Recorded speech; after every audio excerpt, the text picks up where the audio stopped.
Je tiens simplement à commencer en disant que j'ai découvert la sophrologie en poussant un jour la porte de l'école de sophrologie caïcédienne du docteur Guéry à Nice, qui n'est plus là aujourd'hui, qui m'a apporté énormément de choses, qui m'a donné envie de faire le métier que je fais aujourd'hui. Je tenais à lui rendre hommage, c'était quelqu'un, un gynécologue, sophrologue extraordinaire. Voilà, donc Michel, merci.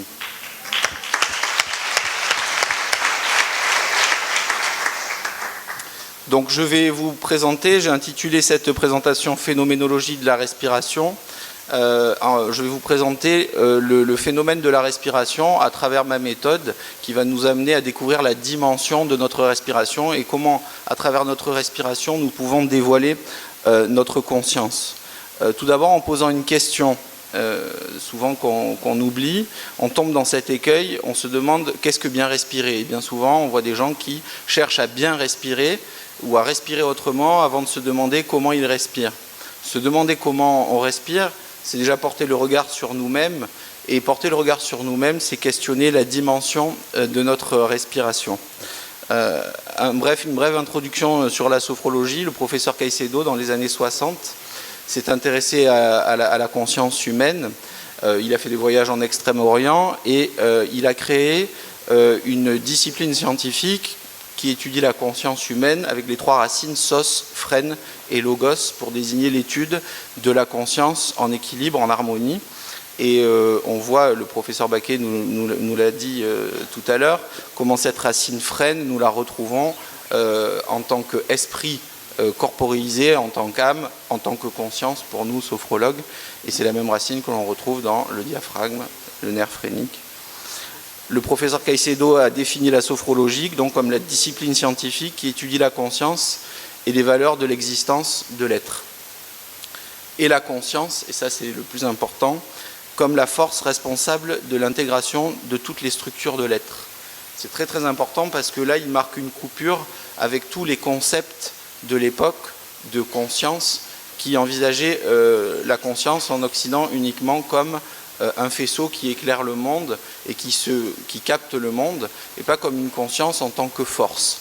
C'est par ses voyages en Extrême-Orient qu'il a pu dévoiler cette dimension et définir cette force comme la force qui oriente la vie à partir de la mémoire que notre ADN a de ce qu'est un petit être vivant, et dès les premiers instants de la vie intra-utérine, et déjà à la 3e semaine de vie intra-utérine pour impulser ce premier battement du tube cardiaque primitif, et ensuite pendant toute l'organogénèse pour nous préparer à la naissance.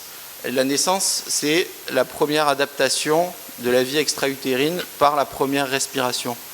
La première respiration, c'est le premier cri, c'est le premier souffle. C'est ce pouvoir de la vie qui se met en jeu par soi-même. Je dis par soi-même parce que la vie n'a pas besoin de nous pour se mettre en jeu. Elle sait très bien faire ça toute seule et on le voit bien par notre respiration. Le bébé n'a pas appris à crier, il sait le faire, il n'a pas appris à téter, il a ce réflexe de succion. Il y a cette force qui oriente la vie, qui lui donne ses pouvoirs premiers, ses réflexes archaïques du nourrisson. Dès lors, toutes les situations que nous rencontrons, dans toutes les situations que nous rencontrons, notre conscience, c'est la force qui va capter le monde et qui, en même temps qu'elle capte le monde, va solliciter toutes les potentialités qui sont détenues dans notre ADN pour permettre à des adaptations d'avoir lieu dans les trois sphères essentielles de notre être, au niveau physique, corporel, au niveau affectif et émotionnel, et au niveau psychique. Elle fait cela en posant des actes. Un acte, c'est quoi? Un acte, c'est ce qui est à l'origine de tout ce qui apparaît pour nous. Des actes de perception qui sont à l'origine de l'émergence de tous nos perçus, des actes d'imagination qui sont à l'origine de l'émergence de nos images, des actes de pensée à l'origine de l'émergence de nos pensées. Notre conscience, c'est un flux d'actes. Un flux d'actes qui sont posés, ce sont des petits cheminements internes qui consistent en un certain nombre d'adaptations, qui vont provoquer un certain nombre d'adaptations dans ces trois sphères de l'être. Dans chaque situation que nous rencontrons, nous bougeons au plan physico-organique, affectif et émotionnel et psychique. Et chacune des petites modifications que notre conscience provoque à ces différents niveaux va créer des petites habitudes internes que notre conscience va retenir. Notre conscience, c'est aussi une force d'intégration. Elle va se nourrir de ça et elle va fonctionner avec ça. Elle va constituer un certain nombre d'habitudes qui vont être retenues dans nos tissus. C'est pour ça qu'on dit que c'est une force responsable de l'intégration, et une conscience, on parle d'une conscience tissulaire, d'une conscience cellulaire. Bien souvent, ces adaptations vont dans le sens de la vie. Elles créent des adaptations, notre conscience crée des adaptations positives qu'on peut appeler des capacités qui vont dans le sens de l'équilibre, de la santé. Mais parfois, dans les situations difficiles, douloureuses, vécues de manière émotionnellement intense, la conscience va prendre, la vie va prendre des chemins de traverse et créer des structures qu'on appelle des structures à valence négative, c'est-à-dire des adaptations qui vont plutôt dans le sens de la dysfonction, de la déstructuration et de la pathologie. Dans chacune des rencontres avec le monde, nous repérons déjà comment notre respiration est affectée. La respiration de joie, de sportifs qui peuvent partager un moment intense après une performance, la respiration de la personne qui éprouve la peine, la respiration d'amour, la respiration de compassion, la respiration de l'enfant qui s'intrigue d'une présence face à lui. On pourrait dire que notre respiration actuelle est le fruit de toutes les adaptations qu'elle a vécues, c'est-à-dire de toutes les façons particulières qu'elle a eues de se mouvoir dans ces différentes situations que nous avons rencontrées. C'est-à-dire tous ces cheminements internes et tous ces mouvements au plan affectif, émotionnel, psychique, physique et organique. Un sentiment, c'est un mouvement de vie qui traverse nos tissus, et en traversant nos tissus, il en modifie le fonctionnement. En même temps, cette conscience, dans chacune des expériences que nous vivons, elle constitue un monde symbolique, c'est-à-dire un monde de pensée, auquel elle va se référer. C'est-à-dire qu'à chaque fois qu'on va se retrouver dans une situation un petit peu évocatrice, elle va restituer tous les automatismes, toutes ces petites habitudes internes retenues dans nos tissus. Elle va les restituer par le corps. Tout ce que le corps a fait, il va avoir tendance à le refaire d'autant mieux qu'il l'a fait de façon répétitive, de façon proche dans le temps et avec émotion. Nous sommes des êtres d'automatisme. Dire ça, ça ne suffit pas. Notre conscience, en même temps qu'elle est cette force qui oriente la vie, qui nous permet de nous adapter aux circonstances externes, c'est en même temps une conscience qui peut être consciente d'elle-même. C'est-à-dire moi, un sujet, qui peut décider de me concentrer, de me tourner vers mon intériorité, vers la vie qui se manifeste en moi-même, pour agir au cœur même de ces automatismes et en créer d'autres. On dit que la conscience humaine est une conscience qui est auto-affectée. Quand elle peut se saisir d'elle-même, elle va pouvoir se déployer, elle va pouvoir provoquer d'autres états sentimentaux, d'autres sentiments, créer d'autres pensées en lien avec ces sentiments que nous vivons et de nouvelles adaptations internes. Pour agir sur la vie en nous-mêmes, la première chose qu'on va faire, c'est se couper du monde externe, se couper de nos pensées qui nous perturbent et qui nous coupent de cette seule réalité sur laquelle nous pouvons avoir une action. C'est ce qui se vit en nous, ici et maintenant. La méthode Caicedo, alors on a expliqué que la sophrologie c'était la science qui étudiait la conscience. La méthode Caicedo, c'est la méthode qu'a créée le professeur Caicedo, susceptible de pouvoir amener des transformations dans notre être et des adaptations. Elle est composée de 12 degrés et de techniques spécifiques qui vont nous permettre une immersion au cœur même de notre sujet, de la vie qui se manifeste en nous, pour pouvoir apporter des modifications. C'est comme ça que nous allons dévoiler la dimension de notre respiration et en nous tournant vers nous-mêmes, nous saisir de toutes les potentialités que la vie nous donne, c'est-à-dire tout ce qui est détenu dans le nid biologique, dans notre ADN, peut-être solliciter des automatismes, des capacités qui ont déjà été mises en jeu, ou peut-être créer de nouveaux automatismes. Pour cela, donc, on va s'intéresser au phénomène de la respiration. C'est très important. Ce n'est pas une idée d'une respiration idéale qu'on chercherait à adopter pour obtenir un certain état, modifier notre état. Le phénomène, c'est ce qui apparaît. Et on va envisager le schéma corporel comme une réalité vécue, non pas comme une idée que nous avons de nous-mêmes, mais bien comme cette réalité en train de se vivre en nous-mêmes à ces différents niveaux, affectifs, émotionnels, psychiques, physiques et organiques. La première chose que nous allons faire, c'est, dans la pratique, un acte de concentration.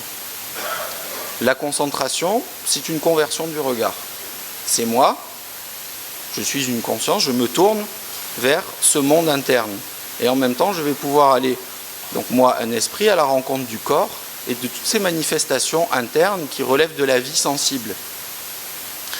Nous allons focaliser l'attention vers la respiration Et en faisant cela, déjà, on va pouvoir mettre un peu dans l'ombre le monde externe. C'est comme si je compare ma conscience à une lampe torche. Si je réduis le faisceau petit à petit, il y a des choses qui vont être mises dans l'ombre. Si je réduis encore le faisceau et que je le tourne vers moi-même, il y a mon intériorité qui va apparaître, le monde externe va être mis en réduction, mis dans l'ombre.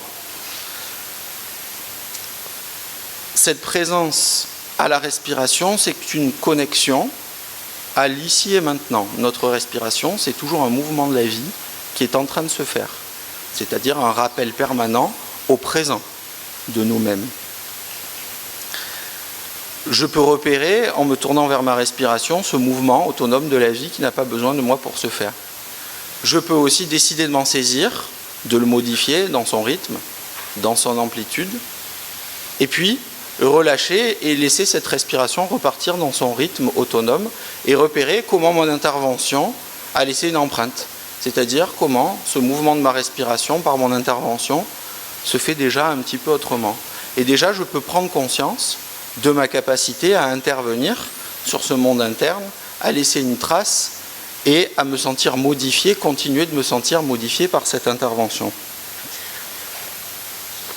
Ensuite, par la mise en jeu de techniques spécifiques d'activation, par manque de temps, je ne vais pas pouvoir malheureusement les détailler, nous allons en respiration synchronique, c'est-à-dire synchroniser notre respiration avec le mouvement, activer le corps. Et en activant le corps, on va repérer comment ce corps va nous fournir, commencer à apparaître un certain nombre de sensations, d'émotions, de sentiments, dont nous allons pouvoir, comme nous nous saisissons de notre respiration, nous saisir ou nous dessaisir. Je peux me détourner d'une sensation négative qui apparaît pour me saisir d'une sensation positive, d'une sensation qui est porteuse pour moi. Et à l'inspiration, je vais pouvoir renforcer cette sensation. À l'expiration, je vais pouvoir l'accueillir, l'intégrer. Si je peux mettre un mot dessus, je vais pouvoir synchroniser ce mot à l'expiration pour accompagner ce processus d'imprégnation, c'est-à-dire ce phénomène par lequel la conscience va s'approprier quelque chose de nouveau qu'elle a pu mettre en jeu. La respiration synchronique, c'est une synchronisation de notre respiration. J'ai parlé des actes tout à l'heure, avec nos actes. Renforcer une sensation, c'est ce qui nous permet, par exemple, de faire ce qu'on appelle les sophrosubstitutions sensorielles. Ce sont les techniques qui sont à la base de l'analgésie. Il y a beaucoup de personnes qui se sont, dans les années 60, intéressées à la sophrologie pour les analgésies. Moi-même, je me demandais toujours comment j'ai voulu être sophrologue et j'avais oublié, et je me suis rappelé que quand j'étais enfant, il y avait un dentiste qui me faisait des séances de sophrologie et qui du coup pouvait me soigner mes caries sans avoir besoin de m'anesthésier. C'est-à-dire qu'on se saisit par exemple d'une sensation de fraîcheur qu'on va activer à l'inspiration, qu'on va ensuite diffuser dans les tissus, et en diffusant cette sensation de fraîcheur, petit à petit, transformer la sensation dans le tissu. L'avantage de la sensation de fraîcheur, c'est qu'en même temps, elle a un effet vasoconstricteur, elle va limiter les saignements, et ça permet du coup des actes de chirurgie. Bon, c'est très peu pratiqué en France, il y a d'autres pays dans lesquels on le pratique davantage.